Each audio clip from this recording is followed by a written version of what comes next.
Hi everyone, नमस्कार। इस video को देखने वाले सभी स्टूडेंट, सभी एस्पिरेंट का मैं बीइंग ऑफिशियल यूट्यूब चैनल पर स्वागत करता हूं। हाजिर हूं आप सबके बीच में एक और वीडियो लेके, जिसमें हम लोग करने वाले हैं 12 अप्रैल 2022 की शिफ्ट 1 में जो मैथ्स के 25 क्वेश्चन आप लोगों से पूछे गए सीजीएल 2021 के एग्जाम में, वो सभी क्वेश्चन हम लोग सॉल्व करने वाले हैं। डेली 25 प्रीवियस ईयर क्वेश्चन की प्रैक्टिस सेशन में आपके लेकर आ रहा हूं, ताकि आपकी एसएससी से जुड़े सभी एग्जाम्स की प्रिपरेशन बहुत अच्छे से हो जाए। सॉल्यूशन दूंगा प्रॉपर एनालिसिस के साथ, इंग्लिश और हिंदी दोनों में हमारी स्टेटमेंट रहने वाली है। Based on latest TCS pattern सारे आपको क्वेश्चन में सॉल्व करा रहा हूँ। मैं प्रतीक सेठी, पहले ही अटेम्प्ट में यानी कि सीजीएल 2019 में मैं एक्साइज इंस्पेक्टर सेलेक्ट हुआ। मेरा ऑल इंडिया रैंक था 1115 और मैंने सीजीएल प्री में 50 आउट ऑफ 50 मैथ्स में स्कोर किया था, और मेंस में मेरा 197.5 आउट ऑफ 200 स्कोर था मैथ्स का। और इससे पहले मैं आप लोगों को कुछ चैप्टर करा चुका हूँ, उन सब की प्लेलिस्ट का लिंक आपको डिस्क्रिप्शन में मिल जाएगा। और मैं आप लोगों को सीजीएल, सीपीओ, सीएचएसएल के 2019 और 2020 के भी क्वेश्चन करा चुका हूं, उनकी प्लेलिस्ट का लिंक भी आपको डिस्क्रिप्शन में मिल जाएगा। अभी तक मैं सीजीएल 2021 के मैथ्स के क्वेश्चन की आपको 3 वीडियोस प्रोवाइड कर चुका हूं। अभी आपको आई बटन पे वो प्लेलिस्ट मिल जाएगी, और इसके अलावा ये सारे लिंक भी आपको डिस्क्रिप्शन में अवेलेबल हो जाएंगे। हर जगह ज्वाइन कर लो। यूट्यूब चैनल आप लोग सब्सक्राइब कर देना, ताकि मुझे और अच्छा लगे और अच्छा कंटेंट और ज़्यादा क्वेश्चन आपको मैं प्रोवाइड कर पाऊँ। और free mathematics course plus previous year question यहाँ पे सारे के सारे जो एसएससी एग्जाम्स कंडक्ट कराता है वो आपको देखने को मिलने वाले हैं। 19-20 में तो मैंने खाली सीपीओ, सीएचएसएल और सीजीएल के क्वेश्चन कराए हैं, पर 2021 से मैं एसएससी से जुड़े सभी एग्जाम्स सीपीओ, सीजीएल प्री और mains, CHSL, MTS, stenographer, constable, GD, Delhi police constable, selection post, इन सभी एग्जाम्स के क्वेश्चन अपने चैनल पे कराया करूंगा। जो भी एसएससी आपसे पर्टिकुलर एग्जाम में पूछेगी, ईमेल आईडी और व्हाट्सएप नंबर है, किसी को प्रिपरेशन से रिलेटेड कोई गाइडेंस चाहिए तो वो मुझसे पूछ सकता है, कोई दिक्कत नहीं है मुझे बताने में। क्वेश्चन में बोला फाइंड द वैल्यू ऑफ, आपने देखा पहली बात तो यहाँ पे कि 70 का क्यूब गिवन है आपको, ठीक है। आपने यहाँ पे देखा क्या कि 70 का क्यूब गिवन है, 70 का क्यूब प्लस 20 का क्यूब माइनस 90 का क्यूब, ठीक है। तो आपको इसकी वैल्यू पता करनी है। सबसे पहले देखो, दो तरीके हैं इस क्वेश्चन को सॉल्व करने के। आपने देखा कि यार मैं ना इस इक्वेशन से 10 क्यूब जो है कॉमन ले सकता हूँ। आप बोल सकते हो क्या कि मैं इस इक्वेशन से 10 क्यूब कॉमन ले सकता हूँ। आप बोलोगे कि अंदर क्या बचा, 7 का क्यूब प्लस 2 का क्यूब माइनस 9 का क्यूब बचा। आपको पता है 7 क्यूब की वैल्यू कितनी होती है, 343, 2 के क्यूब की 8, 9 के क्यूब की कितनी होती है, 729। 343 में अगर मैं 8 जोड़ता हूँ तो कितना होता है, 343 में अगर 8 जोड़ूंगा मैं तो 351 होगा। तो 351 होगा, तो जब आप माइनस करोगे तो आप पाओगे क्या कि 378 आएगा। मतलब यहाँ पे जो है आपका माइनस 378 इंटू 10 की पावर कितनी है, 3। तो आपने देखा माइनस 378 इंटू 1000 है, जिसकी वैल्यू आपके पास कितनी आ जाएगी, माइनस 378,000। एक तरीका यह देखो, दूसरा तरीका भी इस क्वेश्चन का बन सकता है क्या कि आप इस इक्वेशन को क्या लिख सकते हो, आप इस इक्वेशन को लिख सकते हो 70 का क्यूब प्लस b का क्यूब। अगर मैं यहाँ पे प्लस लगा दूँ तो आप ऐसा भी इसको लिख सकते हो कि माइनस 90 का क्यूब। अब आप देखो कि अगर आपने 70 को a मान लिया, 20 को b मान लिया और माइनस 90 को अगर आपने c मान लिया, तो आपने देखा ये लिखा क्या है, ये लिखा है a cube plus b cube plus c cube. और फिर आपने क्या देखा, आपने देखा यार a cube plus b cube plus c cube लिखा है, तो आपके दिमाग में क्या स्ट्राइक करा कि यार मैं a plus b plus c check कर लेता हूँ। आपने a plus b plus c जब चेक किया तो आपने यहाँ पर पाया कि a plus b plus c कितना हो गया, 0।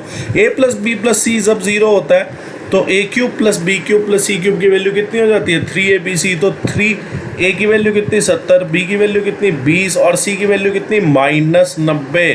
तो यहाँ से माइनस आ गया, और फिर आप सॉल्व करके देख लेना, 378,000 इज द करेक्ट आंसर। ये वाला क्वेश्चन है। क्वेश्चन में बोला देखो बहुत रिपीटेड क्वेश्चन है, बहुत इंपॉर्टेंट और बहुत रिपीटेड क्वेश्चन है। मतलब सीएचएसएल क्या, सीजीएल क्या, सीपीओ, मतलब सारी जगह आपको देखने को मिल रहा है पिछले 2-3 साल से। क्वेश्चन में बोला एक सिंपल इंटरेस्ट पे हमने सर्टेन अमाउंट को दिया, तो हमने देखा कि जो अमाउंट है 6 साल बाद वो इतनी हो गई, और 10 साल बाद अमाउंट जो है वो 72,000 रुपये हो गई। तो आपने देखा, आपको पता है क्या कि अमाउंट क्या होता है, अमाउंट क्या होता है, प्रिंसिपल प्लस सिंपल इंटरेस्ट। अब आपको पता है सिंपल इंटरेस्ट में क्या होता है कि हर साल प्रिंसिपल पे ब्याज आता है, तो हर साल का ब्याज जो है वो कॉमन होता है, मतलब प्रिंसिपल तो सेम ही रहेगा, हर साल जो है वो प्रिंसिपल पे ही सिर्फ ब्याज आना है, ठीक है ना। हर साल जो है प्रिंसिपल पे ब्याज आना, तो सिंपल इंटरेस्ट हर साल का, चाहे 10 साल हो, 20 हो, 50 हो, हर साल का सिंपल इंटरेस्ट सेम आना है, क्योंकि सिर्फ प्रिंसिपल पे ब्याज कैलकुलेट होता है, ठीक है। तो आपने देखा कि 6 साल बाद अमाउंट कितनी हो जाएगी, 59200। अब 6 साल बाद जो अमाउंट है वो इतनी हो गई। अमाउंट क्या होता है? प्रिंसिपल। अब इसमें प्रिंसिपल तो जुड़ेगा, साथ में सिंपल इंटरेस्ट जुड़ेगा। कितने साल का? 6 साल का, क्योंकि अमाउंट जो है 6 साल बाद इतनी हुई है, तो सिंपल इंटरेस्ट जुड़ेगा 6 साल का। फिर आपने देखा कि 10 साल बाद अमाउंट कितनी होगी? 72,000। तो 10 साल की अमाउंट जो है उसके फॉर्मूला में क्या जुड़ेगा? अमाउंट क्या होता है? Principal plus simple interest. अब यहाँ पे सिंपल इंटरेस्ट कितने साल का आ जाएगा? आपने देखा यहाँ पे सिंपल इंटरेस्ट जो है वो 10 साल का आ जाएगा। आपने इसको इक्वेशन 1 मान लिया, इसको इक्वेशन 2 मान लिया। आपने दूसरी इक्वेशन में से पहली इक्वेशन माइनस की। आपने देखा प्रिंसिपल से प्रिंसिपल जाएगा, और सिंपल इंटरेस्ट अगर मैं 10 साल का, सिंपल इंटरेस्ट अगर मैं 10 साल का घटाऊं 6 साल से, तो आप बोलोगे कि sir simple interest of 10 years, मैंने 10 साल का सिंपल इंटरेस्ट 6 साल के सिंपल इंटरेस्ट से माइनस किया, तो मेरे पास सिंपल इंटरेस्ट कितने साल का बचा? 4 साल का। तो आपने देखा सिंपल इंटरेस्ट जो है वो 4 साल का कितना बचा आपके पास?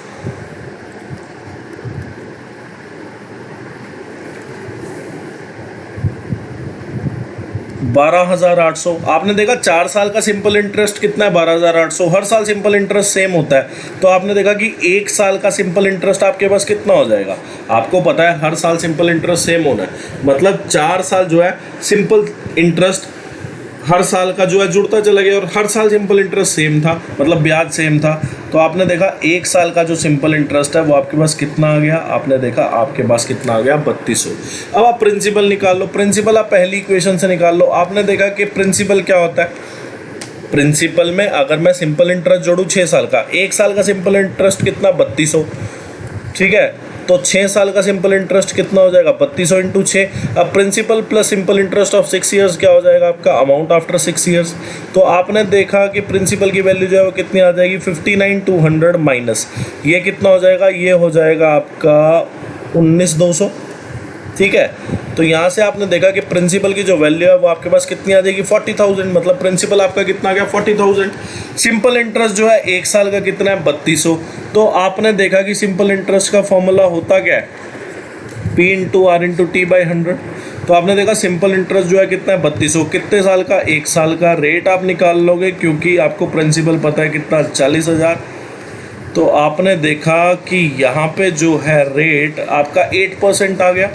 रेट जो है आपका 8%। क्वेश्चन में बोला if the rate of interest had been 2% more, अगर 2% मोर हो जाए, मतलब पहले कितना है? 8%, 8% से 2% ज़्यादा हो जाए मतलब कितना हो जाए? 10%। तो आपको बताना है कि सम जो है 76,000 रुपये कितने टाइम में बन जाएगा। आपने देखा प्रिंसिपल कितना? 40,000। ठीक है, 76,000 इसको करना है, तो मतलब अमाउंट जो है 76,000 हमें करनी है, तो कितने टाइम में हो जाएगी? तो आपने देखा कि सिंपल इंटरेस्ट कितना हो गया? सिंपल इंटरेस्ट हो गया अमाउंट माइनस प्रिंसिपल, यानी कि 76,000 में से 40,000 आपने माइनस किया, मतलब आपको सिंपल इंटरेस्ट 36,000 चाहिए। अब ये बताना 36,000 सिंपल इंटरेस्ट कितने टाइम में हो जाएगा? Simple interest equal to principal, principal कितना है? 40,000। रेट कितना? 10%। आपको पता 2% ज़्यादा लेना है। टाइम जो है टी से डिनोट कर दो। आपने देखा ये 20 से 20 गया, ये 20 और फिर 1, तो टाइम जो है वो आपको 9 साल लगने हैं। तो 9 जो है वो आपका करेक्ट आंसर आ जाएगा। टाइम जो है वो 9 साल लगने हैं। 2-3 स्टेप फालतू लग गए, मतलब कैलकुलेशन में 2 बार फॉर्मूला यूज़ करना पड़ा, पर क्वेश्चन आसान है। क्वेश्चन में बोला the difference between the 2 perpendicular sides of a right angle triangle. सबसे पहले सबको पता है राइट एंगल ट्रायंगल कौन सी होती है? जिसका एक एंगल 90 डिग्री हो। आपको पता है राइट एंगल ट्रायंगल कौन सी होती है? जिसका एक एंगल 90 हो। अब क्वेश्चन में बोल रहा है परपेंडिकुलर साइड, 2 परपेंडिकुलर साइड्स। अब ध्यान रखना 2 परपेंडिकुलर साइड्स जो होती हैं वो कौन कौन सी होती हैं? परपेंडिकुलर और बेस। क्यों? क्योंकि ये आपस में एक दूसरे को 90 डिग्री पे मिल रही हैं। ठीक है, ये आपस में एक दूसरे के साथ 90 डिग्री एंगल बना रही हैं, तब जाके इनको बोलते हैं कि ये 2 परपेंडिकुलर साइड्स हैं अपने आप में। या फिर ऐसा बोल सकते हैं कि 90 डिग्री के साथ जुड़ी हुई 2 साइड होती हैं, परपेंडिकुलर और बेस। तो हमने देखा कि 2 साइड तो पहले पता चल गई कौन सी, जो 90 डिग्री के साथ जुड़ती हैं, और परपेंडिकुलर साइड्स भी उनको बोलते हैं क्या? परपेंडिकुलर और बेस। तो आपको बोला कि इनका दोनों का डिफरेंस जो है वो 17 है। ठीक है, परपेंडिकुलर और बेस का डिफरेंस जो है वो 17 है। आपको बोला है एरिया ऑफ ट्रायंगल। एरिया कितना होगा आपको पता है? Half into base into height. तो बेस तो बी, हाइट जो है परपेंडिकुलर आपने मानी है, इसकी वैल्यू कितनी हो गई? 84। तो आपने देखा पी इंटू बी कितना हो जाएगा आपके पास? 84 इंटू 2। ठीक है, यहाँ तक आप पहुँच गए। इसकी वैल्यू जो है 168 हो गई। अब बजाय के इसके आप 2 इक्वेशन आ गई क्या? P minus B equal to 17, P into B जो है आपका 168 के इक्वल अब बजाएगी। आप इसको सॉल्व करना शुरू करें, आप हिट एंड ट्रायल से जाए, ठीक है, आप लोग इसको हिट एंड ट्रायल से सॉल्व करना शुरू करें। आपने देखा कि यार 6, 8, 10 का ट्रिपलेट नहीं लगने वाला, क्योंकि 8 और 6 जो है उनका डिफरेंस 2 ही होगा, आपको डिफरेंस चाहिए 7, और फिर मल्टीप्लिकेशन में भी 6 और 8 का नहीं होता। तो यहाँ पे आपने देखा कि ये जो है ये कुछ लिखा हुआ है 24 × 7, ये जो है लिखा हुआ है 24 × 7। फिर आपको पता है क्या कि एक इक्वेशन ये है कि p माइनस बी की वैल्यू कितनी है 17, तो 24 में से 7 गए, कितना आ रहा है आपके पास 17। तो यहाँ से आपने वेरीफाई कर लिया कि परपेंडिकुलर की वैल्यू जो है वो 24 ही है, क्योंकि आपने देखा कि 168 में जो है 2 फैक्टर बन रहा है 24 और 7। आपने ट्राई करके देख लिया, ट्राई किया आपने p माइनस बी 24 माइनस 7 की, आपकी वैल्यू 17 आ गई। मतलब आपने 24 × 7 जो परपेंडिकुलर और बेस की वैल्यू सोची है वो सही है। तो आपको पता है 7, 24, 25 का एक ट्रिपलेट होता है, और वैसे भी हम लोग याद कर लेते हैं कि 7, 24, 25 का अगर ट्रिपलेट है, 24 और 7 का डिफरेंस कितना 7, और एरिया अगर देखो हाफ इंटू 24 × 7, तो 12 × 7 कितना 84। तो मेरी दोनों चीज़ें लग रही है, तो पहले भी ट्रिपलेट सोच के कर लेते तब भी क्वेश्चन हो जाता। आपको बोला पैरामीटर बताओ, पैरामीटर मतलब सम ऑफ ऑल साइड्स, तो 25 और 24 और 7 कितना होता है 31। 31 में अगर मैं 25 जोड़ूँ तो मेरे पास कितना आ जाएगा 56 आ जाएगा। अब ये वाला क्वेश्चन है, ठीक है। तो पहले तो आपको डिवाइड करना पड़ेगा, आपने देखा 7 आ गया यहाँ से, तो 5 माइनस 7 इंटू 15 कितना होगा 105 प्लस 5 हो जाएगा यहाँ पे, नीचे 12 माइनस 2 10। तो आपने देखा 5 और 5 10, 10 में से 105 गया तो माइनस 95/10 कितना होगा -9.5। ये वाला क्वेश्चन है। क्वेश्चन बोला एवरेज ऑफ 9 कॉन्जिक्यूटिव नंबर। अब मैंने आपको बताई थी एक चीज़ क्या, कि जब भी कॉन्जिक्यूटिव नंबर की बात हो रही होती है, चाहे वो इवन कॉन्जिक्यूटिव नंबर हो, चाहे वो ऑड कॉन्जिक्यूटिव नंबर हो, चाहे वो इवन कॉन्जिक्यूटिव हो, चाहे वो ऑड कॉन्जिक्यूटिव हो, चाहे वो खाली कॉन्जिक्यूटिव नंबर हो, अगर नंबर ऑफ टर्म्स जो है वो आपको ऑड दी हुई है, नंबर ऑफ टर्म्स जो है आपको ऑड दी हुई है, तो जो मिडल नंबर होगा, अब आपको पता है 9 कॉन्जिक्यूटिव नंबर्स है, तो मिडल नंबर कौन सा होगा 5th नंबर। तो 5th नंबर की जो वैल्यू होगी वो एवरेज के इक्वल हो जाएगी, ठीक है। मिडल नंबर की जो वैल्यू होगी वो एवरेज के इक्वल हो जाएगी। अब खाली कॉन्जिक्यूटिव नंबर है, खाली कॉन्जिक्यूटिव नंबर है मतलब डिफरेंस जो है 1 1 का होगा। तो 20 से पहले नंबर क्या था 19, 18, 17, 16, ये चौथा नंबर, ये तीसरा नंबर, ये दूसरा नंबर, ये पहला नंबर। तो सबसे स्मॉलेस्ट वैल्यू जो होगी या सबसे स्मॉलेस्ट जो होगा इसमें कितना होगा 16, आगे बढ़ता चला जाएगा 21, 22, 23, 24। तो ये कॉन्जिक्यूटिव नंबर्स थे जिनका एवरेज आपको 20 दिया हुआ था, ठीक है। क्वेश्चन में बोला है कि प्राइस ऑफ पेट्रोल जो है वो 5% बढ़ गया, प्राइस ऑफ पेट्रोल जो है 5% बढ़ गया, और प्राइस बढ़ने से पहले जो प्राइस था पेट्रोल का वो कितना था 82 पर लीटर। आपको बोला है कि एक बंदा 3045 किलोमीटर हर मंथ ट्रेवल करता है, और उसकी कार जो है 15 किलोमीटर पर लीटर माइलेज देती है। आपको बताना है कि उसका मंथली एक्सपेंडिचर कितना बढ़ गया पेट्रोल प्राइस बढ़ने से। देखो पहली बात तो एक चीज़ आपको ये पता चलनी चाहिए, क्या सब बच्चे क्वेश्चन कर सकते हैं, सब बच्चे मतलब लड़के तो कुछ खास तौर पे कर सकते हैं जो गाड़ी बाइक चलाते हैं, ठीक है। तो सब बच्चे क्वेश्चन कर सकते हैं, मेरा मानना है, ठीक है। क्वेश्चन में आपको क्या बोला है कि 3045 किलोमीटर वो ड्राइव करता है, 3045 किलोमीटर वो अपनी गाड़ी चलाता है, ठीक है। तो आपने देखा 3045 किलोमीटर अगर चलाता है और उसकी कार जो है वो 15 की एवरेज देती है, अगर 15 की एवरेज देती है, 3045 किलोमीटर वो चला रहा है, तो आप बोलोगे कि सर 203 लीटर तेल चाहिए, ठीक है ना, 203 लीटर तेल चाहिए। 1 लीटर में वो 15 किलोमीटर चलाता है, तो 203 लीटर तेल उसको चाहिए होगा, तभी जाके वो 3045 किलोमीटर चलाएगा। मतलब यहाँ से एक चीज़ साफ हुई क्या, कि उसकी जो खपत है, मतलब उसको जो तेल चाहिए होता है हर महीने का, वो कितना चाहिए होता है 203 लीटर। अब आपने देखा 1 लीटर का प्राइस कितना बढ़ा, आपने देखा कि 82 पहले था रेट, और 82 पहले था तो उसका 5% बढ़ गया, ठीक है। 82 पहले था तो उसका 5% बढ़ गया। तो आपने देखा यहाँ पे 410/100 हो जाएगा, ये कितना हो जाएगा 4.1। मतलब जो तेल की कीमत बढ़ी है वो कितनी बढ़ी है 4.1 रुपये पर लीटर। तो आपने देखा कि 203 लीटर उसका यूज़ होता है हर महीने, तो वो कितना एक्सपेंडिचर अपना उसका बढ़ गया। अब ऐसा नहीं बोला कि बढ़ के एक्सपेंडिचर उसका कितना हो गया, ठीक है। अगर बढ़ के पूछता कि बढ़ के उसका एक्सपेंडिचर कितना हो गया, तो आप क्या बोलते हैं कि 82 में 5% का इंक्रीमेंट, यानी कि 105/100 यानी कि 86.1। तो 203 लीटर को आप 86.1 से मल्टीप्लाई कर देते, तो आपके पास आ जाता कि अब उसका एक्सपेंडिचर कितना है तेल का।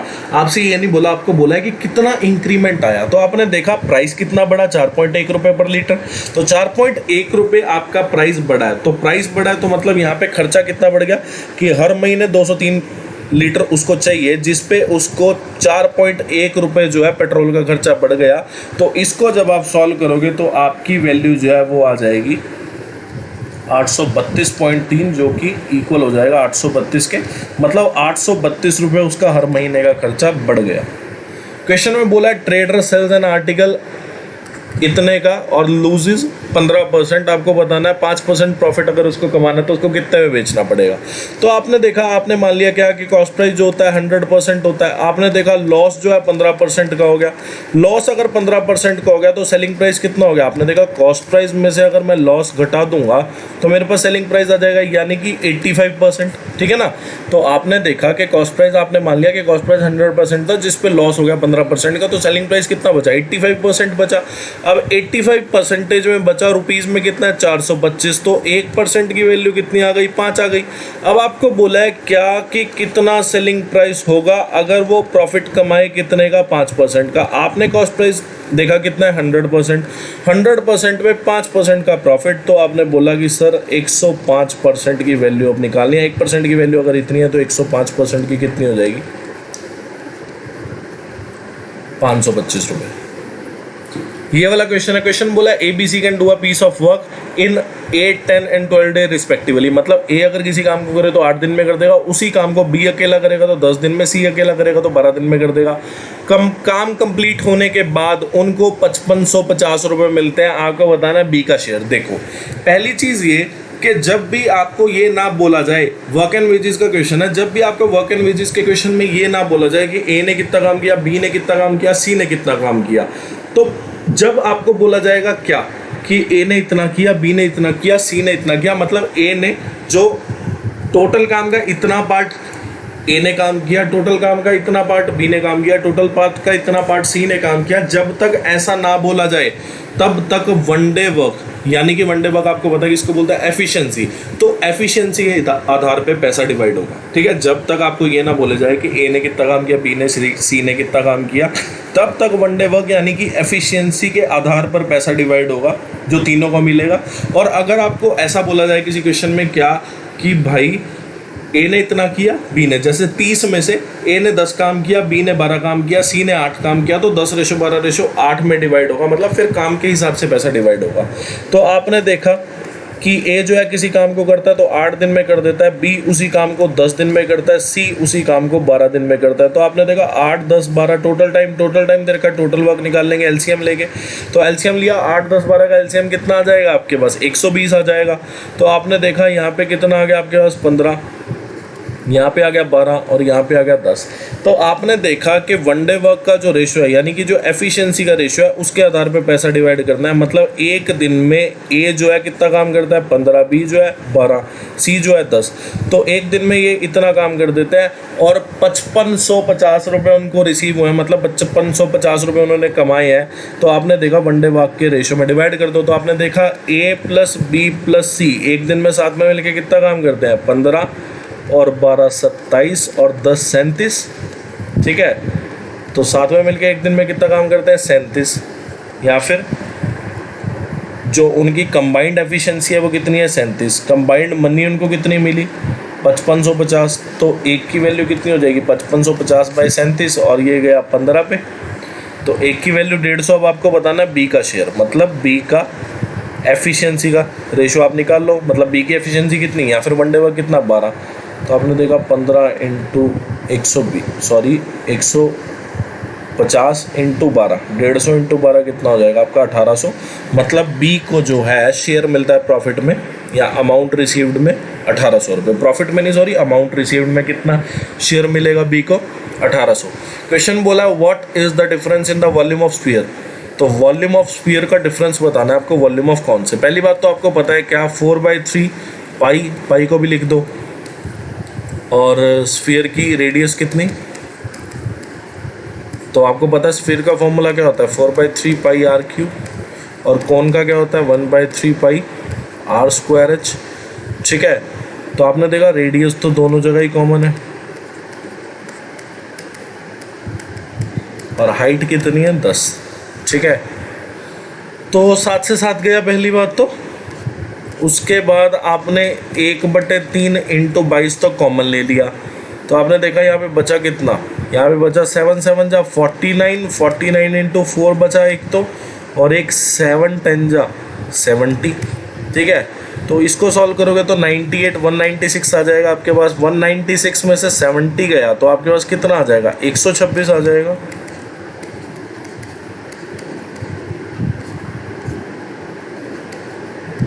तो 22 इंटू 42 जो है वो आपका 94 आ जाएगा, ठीक है। तो 22 इंटू 42 जो है वो आपका कितना आ जाएगा, 924। 924 जो है आपका बिल्कुल सही हो जाएगा, ठीक है जी। तो 196 70 सही है बिल्कुल। अब ये वाला क्वेश्चन है, ठीक है। तो पहली बात तो थीटा की 3 वैल्यू यहाँ पे पॉसिबल हो सकती हैं, क्या, 30, 45 और 60 डिग्री, ठीक है। अगर आप 30 रखोगे तो 1/√3 आ जाएगा। 1/√3 को सॉल्व करके यहाँ पे -7 करके 0 बनाना इम्पॉसिबल है, क्योंकि यहाँ पे स्क्वायर है, कभी भी रूट बचेगा नहीं। तो 30 डिग्री वैल्यू गलत, 60 भी वैल्यू गलत हो जाएगी, क्योंकि √3 हो जाएगा। और सेक 60 कितना होता है, 2 का स्क्वायर कितना हो जाएगा, 4। तो फिर भी सॉल्व करके दिक्कत। तो 45 चेक कर लो एक बार। 45 आपने चेक किया तो आपने देखा सेक 45 कितना होता है, √2 का स्क्वायर हो जाएगा। 10 45 1 -7, तो आपने देखा 3 दूनी 6 + 1 7, ये तो सही हो गया। तो 7 - 7 कितना होगा, 0। मतलब थीटा की वैल्यू जो है आपके पास कितनी आ जाएगी, 45 डिग्री। तो अब सॉल्व कर लो। साइन 45 कितना, 1/√2। कॉस 45 कितना, 1/√2। कॉसेक 45 कितना, √2 + √2। तो आपने देखा ये लिखा क्या है ऊपर, 5/√2 बाय 2√2।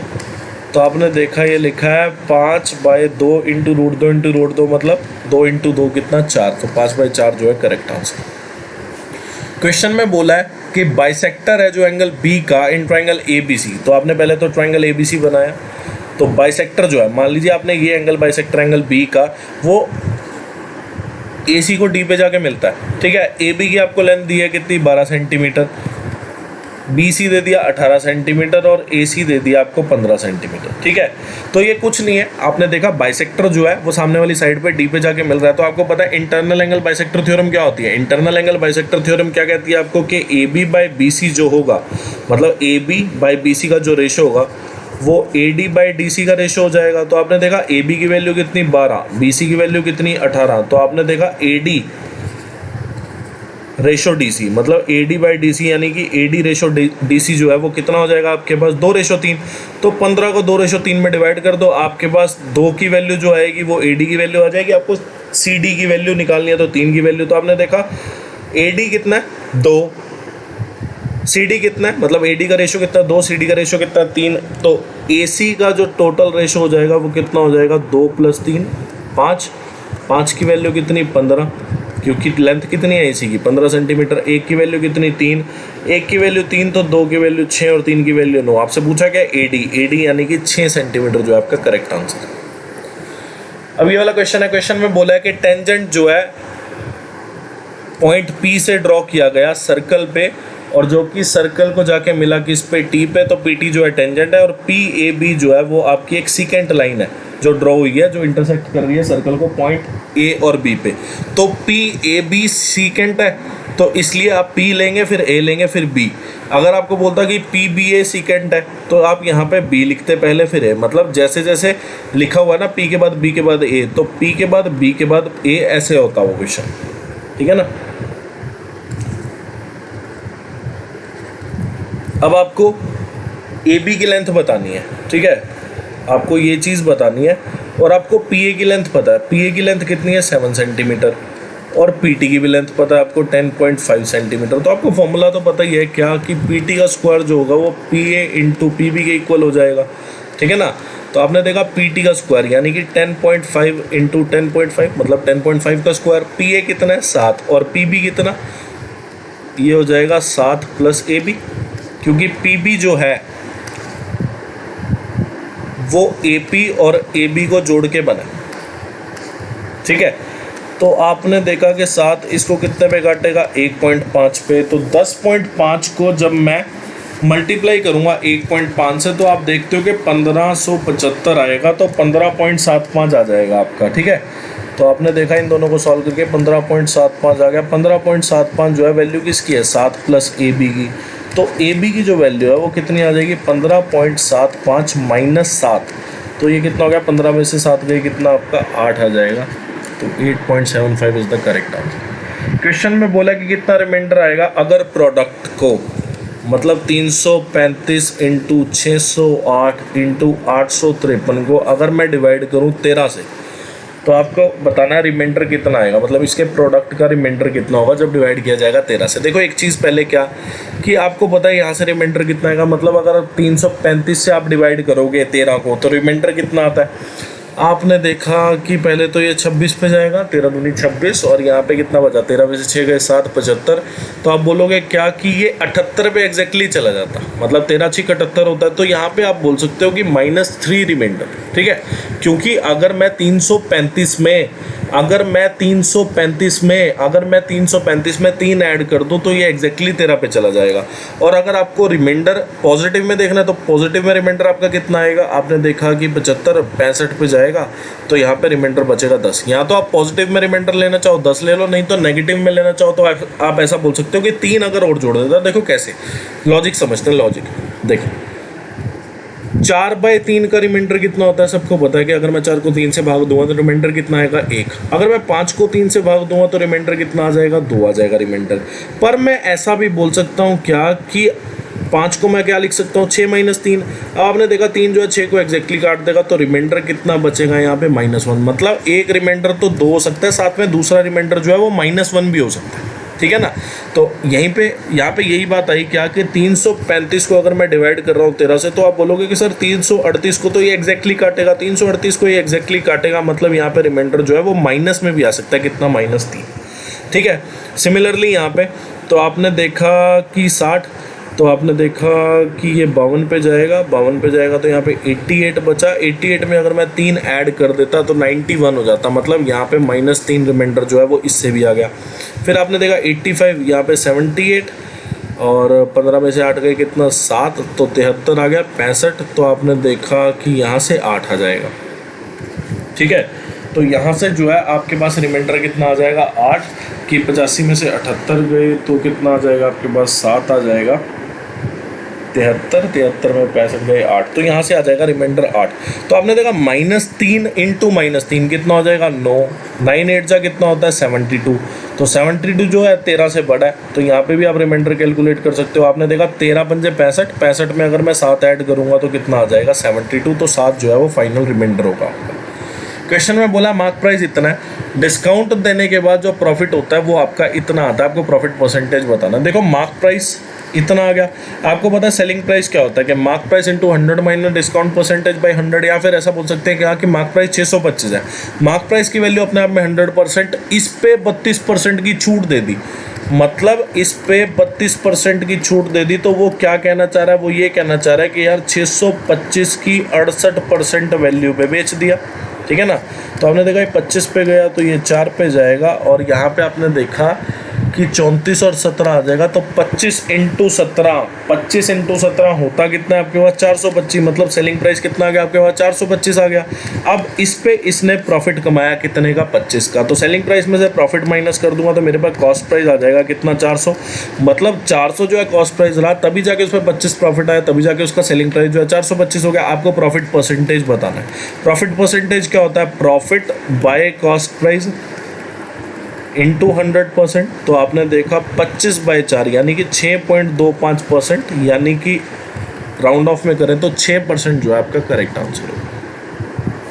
क्वेश्चन में बोला एट प्रेजेंट, अभी ए जो है वो 8 साल छोटा है किससे, बी से। A is younger than B by 8 years. ठीक है, अभी प्रेजेंट की बात कर रहे हैं तो ए जो है 8 साल छोटा है बी से। आपको बोला है कि 4 साल पहले जो है ए और बी की एज का रेशो था कितना, 1:2। आपको बी की परसेंटेज बतानी है। देखो एक चीज़ समझने की है इसमें क्या कि अभी अगर ए बी से 8 साल छोटा है तो आज से 4 साल पहले, 8 साल पहले, 16 साल पहले भी वो उससे 8 साल छोटा था। मतलब अगर आप अपने घर में ही एग्जांपल लो, अगर आपके पापा आपसे 30 ईयर बड़े हैं, ठीक है, अगर आपके पापा आपसे 30 साल बड़े हैं, तो चाहे वो आज की डेट आप देख लो, चाहे वो आप 10 साल बाद देख लो, चाहे आप वो 10 साल पहले देख लो, 5 साल पहले देख लो, 6 साल पहले देख लो, कभी भी आप देख लेना, आपकी और उनकी एज का डिफरेंस 30 ईयर्स रहने ही वाला है। मतलब वो हर टाइम आपसे 30 साल बड़े ही रहने वाले हैं। मतलब अगर एट प्रेजेंट अभी ए जो है 8 साल छोटा है बी से, तो 4 साल पहले भी वो 8 साल छोटा था किससे, बी से। तो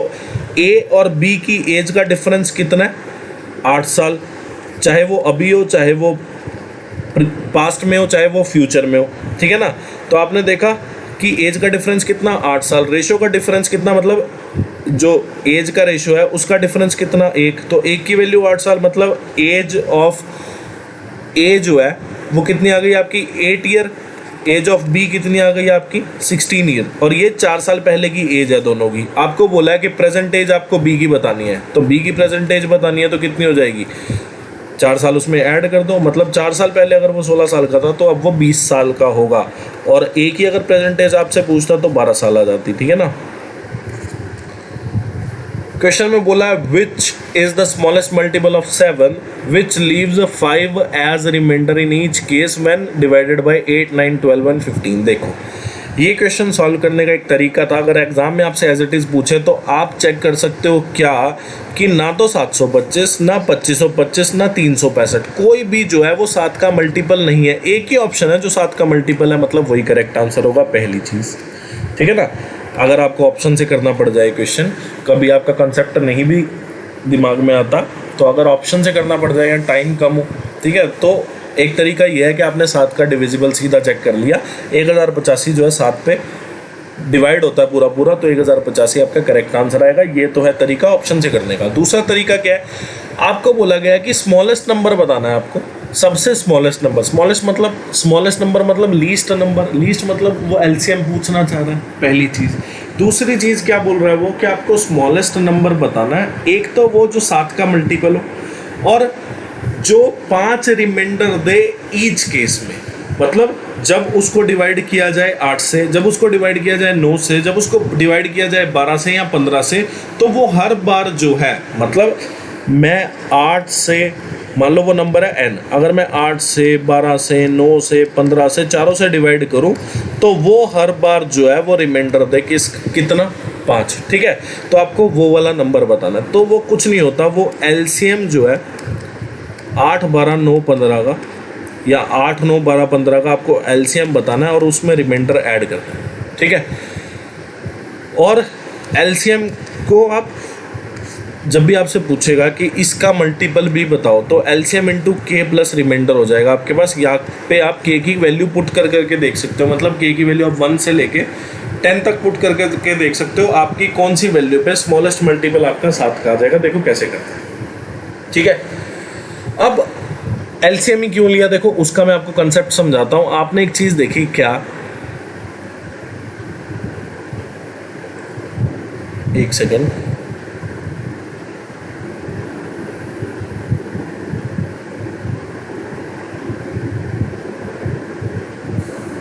अच्छा, वेट, उल्टा हो गया, सॉरी, क्वेश्चन उल्टा हो गया, ठीक है, सॉरी। क्वेश्चन में आपको बोला गया कि आपको स्मॉलेस्ट मल्टीपल बताना है किसका, 7 का। स्मॉलेस्ट मल्टीपल देखो, एक तो ऑप्शन से करना वो बिल्कुल सही तरीका है। स्मॉलेस्ट मल्टीपल बताना है आपको 7 का जब किसी नंबर, कोई एक नंबर है n, अगर मैं उसको 8 से, 9 से, 12 से और 15 से डिवाइड करूंगा तो रिमाइंडर वो कुछ देने वाला है, ठीक है। तो ये है, मतलब ऐसा नहीं है कि 8, 9, 12, 15 को डिवाइड करना है n से। वो क्वेश्चन में बोल रहा है आपको कि कोई एक छोटा से छोटा नंबर बताओ जो 7 का तो मल्टीपल हो, और हर बार वो रिमाइंडर दे कितना, 5। हर बार वो रिमाइंडर दे कितना, 5। अगर उसको 8 पे भी जाना है, 9 पे भी जाना है, 12 पे भी जाना है और 15 पे भी जाना है नंबर को, ठीक है। अब एक चीज़ देखो आप क्या, कि अगर मैं किसी नंबर को, फॉर सपोज की बात है, अगर किसी नंबर को मैं 8 से और 12 से डिवाइड करता हूँ, अगर मैं 8 से और 12 से डिवाइड करता हूँ इस नंबर को, अगर मुझे बोले कोई कि स्मॉलेस्ट ऐसा नंबर बताओ जो 8 पे भी जाए और जो 12 पे भी जाए, तो आप बोलोगे कि सर 8 और 12 का एलसीएम कितना होता है? मैं बोलूँगा 24। आप बोलोगे कि सर 24 सबसे छोटा ऐसा नंबर है जो 8 पे भी जाएगा और 12 पे भी जाएगा। तो अगर अब क्वेश्चन में आपको ये बोला कि 8, 9, 12, 15 चारों पे जाना चाहिए वो, और रिमाइंडर दे, मतलब चारों से डिवाइड होकर रिमाइंडर दे कितना? 5। ठीक है, तो आप बोलोगे कि सर चारों नंबर का एलसीएम लो सबसे पहले। तो एलसीएम इंटू के प्लस रिमाइंडर जो है वो इसका फॉर्मूला होता है, और के की वैल्यू 1 से लेके 10 तक या 100 तक, कभी तक जब तक हमारा आंसर ना है पुट कर सकते हैं। आपने देखा 8, 9, 12, 15 इसका एलसीएम कितना आ जाएगा? तो आपने देखा 8, 9, 12, 15 का एलसीएम कितना आएगा? 8 इंटू 9 इंटू 5, तो 8 इंटू 9 कितना? 72 इंटू 5 कितना? 360। तो एलसीएम कितना आ गया? 360 इंटू के प्लस रिमाइंडर, रिमाइंडर कितना है? 5। अब के की वैल्यू आपने 1 पुट की, के की वैल्यू आपने 1 पुट की, तो आपने देखा 360 इंटू 1 प्लस 5 कितना आ गया? 365। 365 7 पे जाता है? नहीं जाता। के की वैल्यू 2 पुट कर दो, 2 पुट की तो आपने देखा 720 आ गया। 360 इंटू 2 720 प्लस 5 कितना? 725। 725 क्या 7 पे जाता है? डिवाइड करके देख लेना, नहीं जाएगा। फिर के की वैल्यू आपने 3 पुट की, के की वैल्यू 3 पुट की तो आपने देखा 1080 आ गया। 360 इंटू 3 तो 1085। तो 1085 जो है वो 7 को डिवाइड करता है, मतलब वो 7 पे जाता है, 7 से भाग होता है। तो आप बोल सकते हो कि 1085 जो है वो डिविजिबल बाय 7, तो वो स्मॉलेस्ट मल्टीपल है 7 का, तो 1085 आपका करेक्ट आंसर है। क्वेश्चन में बोला है ratio of speeds of 2 train, 2 train है, उसकी जो स्पीड का रेशियो है वो कितना है? 2:7। आपको बोला है फर्स्ट ट्रेन, यानी कि ये वाली जो ट्रेन है, ठीक है, ये जो है इतना डिस्टेंस ट्रेवल करती है इतने टाइम में, तो आप स्पीड निकाल सकते हो फर्स्ट ट्रेन की। स्पीड का फॉर्मूला क्या होता है? Distance upon speed. स्पीड का फॉर्मूला क्या होता है? Distance upon time. डिस्टेंस कितना? 250 किलोमीटर ट्रेवल किया, कितने टाइम में? 5 घंटे में। तो आप बोलोगे कि सर स्पीड जो है ना वो 50 किलोमीटर पर आवर है। ठीक है, स्पीड जो है वो 50 किलोमीटर पर आवर है फर्स्ट ट्रेन की। तो आपने देखा फर्स्ट ट्रेन की स्पीड का रेशियो कितना दिया है? 2। 2 की वैल्यू कितनी? 50। तो 1 की वैल्यू कितनी आ गई? 25। आपको बोला है find the sum of speed of both the train. तो स्पीड का रेशियो आप ऐड कर दो, दोनों स्पीड की, दोनों ट्रेन की स्पीड का रेशियो आपने ऐड किया, तो आपने देखा वैल्यू कितनी आ गई? 9। 9 की वैल्यू कितनी होगी? 1 की वैल्यू अगर 25 तो 9 की वैल्यू कितनी हो जाएगी? 225। मतलब दोनों की स्पीड का सम, दोनों ट्रेन की स्पीड का सम आपके पास कितना आ जाएगा? 225 किलोमीटर पर आवर। अब ये वाला क्वेश्चन है, क्वेश्चन में बोला है 2 कॉमन टेंजेंट है। क्वेश्चन में आपको बोला 2 कॉमन टेंजेंट है, AC और BD। आपको पता है पहली बात तो क्या कि BD जो है वो क्या है? ट्रांसवर्स कॉमन टेंजेंट, और AC क्या है? Direct common tangent. ठीक है, ट्रांसवर्स कॉमन टेंजेंट का फॉर्मूला क्या होता है कि मान लीजिए इसका सेंटर है C2, इसका सेंटर है C1, तो या फिर फॉर्मूला ये भी होता है क्या, मतलब बोल सकते हैं इस तरीके से कि डिस्टेंस बिटवीन देयर सेंटर्स, मतलब दोनों सर्कल के सेंटर का डिफरेंस, डिस्टेंस सॉरी, उसका स्क्वायर, मतलब दोनों सर्कल जो है उनके सेंटर्स का डिस्टेंस क्या है, मतलब ये लाइन। तो इसको कई बुकों में इस तरह से भी डिनोट किया होगा कि C1 C2 का स्क्वायर, ठीक है, माइनस R1 प्लस R2, मतलब इसकी रेडियस जो है अगर R1 है और इसकी रेडियस जो है अगर R2 है, तो पहली बात तो दोनों सर्कल की रेडियस जो है वो इक्वल है, पर फिर भी हम फॉर्मूला ऐसे बना देंगे। और डायरेक्ट कॉमन टेंजेंट का फॉर्मूला क्या होता है? C1 C2 का स्क्वायर मतलब डिस्टेंस बिटवीन देयर सेंटर्स का square minus R1 minus R2 का स्क्वायर। ठीक है, ये डायरेक्ट कॉमन टेंजेंट का फॉर्मूला होता है। आपको बोला है कि 2 कॉमन टेंजेंट है AC और BD, ठीक है, touch 2 equal circles, equal circle है जिनकी दोनों की रेडियस 7 सेंटीमीटर है एट पॉइंट AC BD। ठीक है, आपको BD की लेंथ दी है, यानी ट्रांसवर्स कॉमन टेंजेंट की आपको लेंथ दी है। ट्रांसवर्स कॉमन टेंजेंट की आपको लेंथ कितनी दी है? 48 सेंटीमीटर। अब 48 जो है लेंथ दे दी, और आपको डिस्टेंस बिटवीन देयर सेंटर्स जो है वो कुछ नहीं दिया, हमको नहीं पता कितना है, प्लस हमें रेडियस पता है कितनी है, दोनों की रेडियस कितनी है? 7 7। ठीक है ना, तो आपने देखा कि देखो आपको एक चीज़ समझ आ रही होगी कि ये 14 का स्क्वायर, ये 48 का स्क्वायर बन जाएगा अगर मैं यहाँ से अंडर रूट हटाऊँ तो। ठीक है, आपको पता है 7 24 25 का ट्रिपलेट होता है, तो 14, 48 और 50, यानी कि इसके 2 गुना का भी ट्रिपलेट होगा। तो आपने देखा कि ये कुछ नहीं, आपको हाइपोटेन्यूज जैसा दिख रहा है, ये आपको हाइपोटेन्यूज दिख रहा है, ये बेस या परपेंडिकुलर मान लो। अगर आपने इसको बेस माना तो ये जो आपके पास परपेंडिकुलर हो गया। तो बेस, परपेंडिकुलर और हाइपोटेन्यूज वाली कंडीशन है सीधी सीधी। तो आप सीधा सीधा यहाँ पे बोल सकते हो 48 और 14 देख के आपने देखा यहाँ पे ऑलमोस्ट वही चीज़ लिखी हुई है कि परपेंडिकुलर इक्वल टू हाइपोटेन्यूज का स्क्वायर माइनस बेस का स्क्वायर, और इसकी आपको वैल्यू भी दिख रही है 14 और 48। तो आप इसकी वैल्यू बोल सकते हो कितनी, 50 आ जाएगी। तो C1 C2 की जो लेंथ है वो कितनी आ जाएगी आपके पास, 50। और जिसको मेरे पे नहीं विश्वास हो रहा हो इस चीज़ का, वो क्या करे, 48 का स्क्वायर करे, उसमें से 14 का स्क्वायर उसमें ऐड कर दे, तो आप देखोगे कि 2500 आ जाएगा। 48 का स्क्वायर करोगे, उसमें 14 का स्क्वायर ऐड करोगे, तो आप देखोगे 2500 आ जाएगा। 2500 का अंडर रूट जो है वो C1 C2 की वैल्यू आ जाएगी, जो कि कितना हो जाएगा, 50 सेंटीमीटर। अब आपको बताना क्या, आपको AC यानी डायरेक्ट कॉमन टेंजेंट की लेंथ बतानी है। तो आपने देखा AC की जो वैल्यू है C1 C2 जो है उसकी वैल्यू आपने कितनी निकाली, 50 का स्क्वायर, और रेडियस तो दोनों की इक्वल ही है। तो ये फाइनली बचा कितना, 0 का स्क्वायर, तो 0 ही हो जाएगा। 50 का स्क्वायर, स्क्वायर से ये गया, तो डायरेक्ट कॉमन टेंजेंट यानी कि AC की जो लेंथ है वो आपके पास कितनी आ जाएगी, 50 सेंटीमीटर। ठीक है, ये वाला क्वेश्चन है। तो आपको x plus y plus z given है, x y plus y z plus z x आपको गिवन है, x cube plus y cube plus z cube, आपको एक्स वाई जेड बताना है। ठीक है, तो आपको पता है तो एक ही फॉर्मूला के अंडर कवर हो जाएगा। और किसी वेरिएबल को आप जीरो नहीं मान सकते, क्योंकि यहाँ पे 3 इक्वेशन 3 वेरिएबल दिए हैं, तो पूरी इक्वेशन है, मतलब जितने वेरिएबल है उतनी इक्वेशन भी गिवन है, तो आप किसी वेरिएबल को यहाँ पे जीरो नहीं मान सकते। ठीक है, तो आपको पता है x cube plus y cube plus z cube minus 3xyz का फॉर्मूला एक ये भी होता है कि x plus y plus z, x plus y plus z का whole square minus 3xy plus y z plus z x. ठीक है, तो x plus y plus z कितना, 11, तो यहाँ पे 11 का square minus 3xy plus y z plus z x, इसकी वैल्यू इतनी। और x cube plus y cube plus z cube कितना, 1604 माइनस 3xyz, 11, 121 प्लस 18। तो आपने देखा कि 1604 में से आपने देखा इसकी वैल्यू कितनी आ जाएगी, 139 इंटू 11। तो 139 इंटू 11 कितना हो जाएगा आपके पास, ये हो जाएगा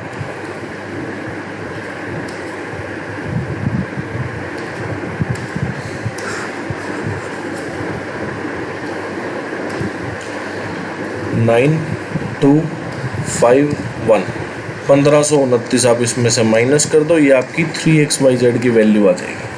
ठीक है, तो आपने देखा 1604 में से 1529 अगर मैं घटाऊँ, एक बारी मैं कैलकुलेशन चेक कर लूँ, वेट अ सेकेंड। सही है, तो आपने देखा कि 3xyz की जो वैल्यू है वो आपके पास कितनी आ जाएगी, 75। तो xyz की आपके पास वैल्यू कितनी आ गई, 25 जो आपका करेक्ट आंसर है। ये वाला क्वेश्चन है, देखो कितना आसान। कॉट बी की आपको वैल्यू दी है, सेक बी की आपसे पूछ ली। तो कॉट बी होता क्या है आपको पता है, कॉट जो होता है वो क्या होता है, बेस बाय परपेंडिकुलर। अगर 5 परपेंडिकुलर है, 12 बेस है, तो 5 12 13 का एक ट्रिपलेट होता है, तो हाइपोटेन्यूज की वैल्यू कितनी आ गई, अगर 13 आ गई। सेक बी क्या होता है, हाइपोटेन्यूज बाय बेस, यानी कि 13 बाय 12 जो है करेक्ट आंसर। अब ये वाला क्वेश्चन है, ये क्वेश्चन में पिछले से पिछली वीडियो यानी कि 11 अप्रैल को जो शिफ्ट 2 में क्वेश्चंस आए थे उसमें से एक क्वेश्चन ऐसा भी आया था। सेम वर्टिकल पोल है, सेम वर्टिकल टावल है, सेम ग्राउंड पे है, सेम एंगल ऑफ एलिवेशन है, सेम एंगल ऑफ डिप्रेशन है। पिछली बार आपको क्या दिया था, पिछली बार आपको हाइट ऑफ टावर दे के वो हाइट ऑफ पोल पूछ रहा था। अब की बार आपको हाइट ऑफ पोल दे दिया, हाइट ऑफ टावर पूछ रहा है। ठीक है, पिछली बार क्या था, हाइट ऑफ पोल आपसे पूछा गया था, हाइट ऑफ टावर आपको गिवन था। अब की बार हाइट ऑफ पोल आपको गिवन है, हाइट ऑफ टावर आपसे पूछा है। ठीक है, पिछली बार क्या हुआ था, 4 की वैल्यू गिवन थी, 1 की वैल्यू निकालनी थी। अब की बार 1 की वैल्यू गिवन है आपको, कितनी, 24 मीटर। 4 की वैल्यू आपको निकालनी है कितनी, 96 मीटर। क्वेश्चन खुद से करना है ये वाला, और वो वीडियो देख लेना अगर आपको नहीं समझ आए तो। ठीक है, HW आप लोगों के लिए क्वेश्चन बोला, what is the ratio of the total export of car of type A. Type A कौन सी है, ब्लू वाली, इन 2014 में कितना है, 200, और 2018 में कितना है, 300। तो 300 और 200 का जोड़ कितना हो गया, 500 हो गया। ठीक है, 200 और 300 का जोड़ कितना हो गया, 500। इसका रेशो आपको बताना है किससे, total export of car of type B in 2015। Type B कौन सी है, रेड वाली, 2015 और 2017। तो आपने देखा 250 में 275 जोड़ रहे हैं, तो आपने देखा ये तो आ गया 425, सॉरी 525। ये क्या हो रहा है, ठीक है। तो यहाँ पे 275 आ जाएगा और यहाँ पे 525 और यहाँ पे कितना आ जाएगा आपका 500। तो आप देखते हो अगर मैं इसको 25 पे काट दूँ तो आप बोलोगे कि सर 25 पे ये तो जाने वाला है 20 पे और ये जाएगा 21 पे, तो 20:21 जो है करेक्ट आंसर है। क्वेश्चन बोला what is the percentage of the family earning spent on rent, मतलब रेंट पे जो है वो फैमिली अर्निंग का कितना स्पेंट हो रहा है। तो आपने देखा 60 डिग्री जो है वो रेंट पे गया, टोटल कितना होता है अगर डिग्री वाइज डिस्ट्रीब्यूशन है तो टोटल डिग्री कितनी होती है, कंप्लीट एंगल कितने का होता है 360 का इंटू 100%। तो ये गया 6 पे, ये गया 3 पे और ये गया 50 पे, तो 50/3 के कितना होता है 16 सही 2/3%। आसान क्वेश्चन है। क्वेश्चन में बोला है हाउ मेनी स्टूडेंट, देखो क्वेश्चन में आपको गिवन है द फॉलोइंग हिस्टोग्राम, ये जो हिस्टोग्राम बना हुआ है ये 40 स्टूडेंट के मार्क्स स्कोर कर रहा है, जो टोटल मार्क्स है, ठीक है, इन अ टेस्ट ऑफ 30 मार्क्स, मतलब टोटल मार्क्स है टेस्ट में कितने 30 और 40 स्टूडेंट ने जो है वो परफॉर्म किया। इसमें student has to score 10 marks to pass the test, मतलब 10 मार्क्स उसके आने ही चाहिए अगर उसको टेस्ट पास करना है। तो आपको बोला how many students have scored less than 2/3 of the total marks. आपको पता टोटल मार्क्स कितने हैं, आपको पता टोटल मार्क्स कितने हैं, 30 मार्क्स का टेस्ट है, इसका 2/3 कितना हो गया, आपने देखा इसका 2/3 कितना हो गया 20 मार्क्स से कितने स्टूडेंट ने कम स्कोर किया। तो आपने देखा 20 मार्क्स से कम कितनों ने स्कोर किया, आपने देखा 2 और 8 10 और 7 17 और 8 कितना हो जाएगा आपका 25। तो 25 जो है आपका करेक्ट आंसर आ जाएगा बिल्कुल। लास्ट क्वेश्चन इस शिफ्ट का।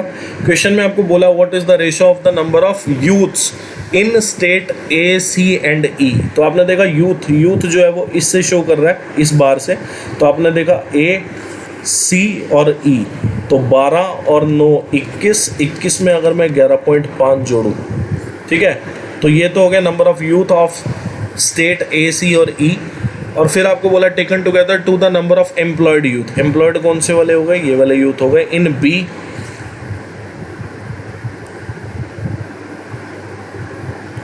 सी और डी। तो आपने देखा कि 10 + 7 + 7.5 इनका रेशियो बताना है आपस में। तो 12 और 9 21 में अगर मैं 11.5 ऐड करूँगा तो आप बोलोगे कि सर 32.5 बनता है ये, ठीक है, और ये कितना हो गया 24.5। तो आपने देखा डेसिमल हटा सकता हूँ, फिर मैं इसको 5 पे भी काट सकता हूँ। अगर मैं इसको 5 पे काटूँगा तो ये कितने में जाने वाला है